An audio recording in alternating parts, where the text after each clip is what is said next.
Good day mga ka-Fixit. Payo lang sa mga kapwa ko motorista, it's a good practice na kapag nagmamaneho po tayo sa mga highway or sa mga expressway, na kapag may mga sinusundan po tayong bus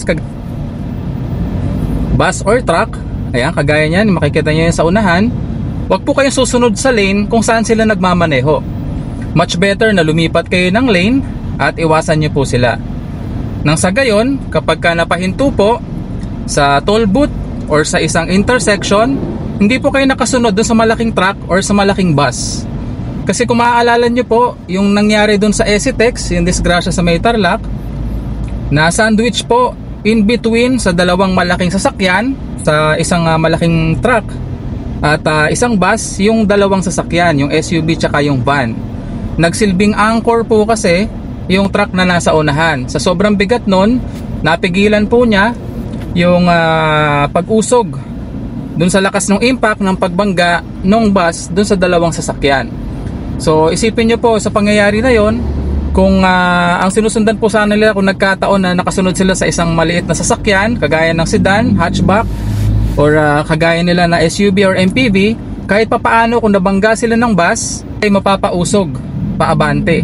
So hindi po sana ganun kalaki yung damage or ganun ka-extensive yung impact na mapipitpit talaga yung dalawang sasakyan na magiging sanhi ng pagkamatay ng mga sakay ng dalawang sasakyan na yon.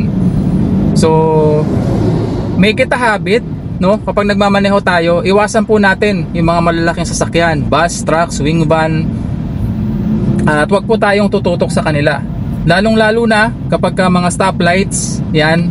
Kaya much better kung hindi ka maka-overtake dun sa malaking sasakyan, much better na magpaiwan ka na lang ng kaunti, no? And maintain a safe distance and lumipat ka ng lane sa ibang lane na kung saan hindi yun ang lane na dinadaanan ng malalaking sasakyan. Okay, kaya nga po sa mga expressway at sa mga highway sa ibang lugar, may mga designated areas or may mga designated lanes para sa bawat sasakyan.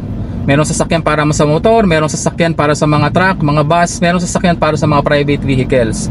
So kung sinusunod lamang po sana natin yan, yung tamang lane para sa lahat ng mga nagmamaneho, may iwasan din po sana natin yung mga ganong klase ng insidente. So yan, advice ko lang yan sa iyo mga ka-Fixit, okay? So drive safe, more of these videos in FID TV, sharing information.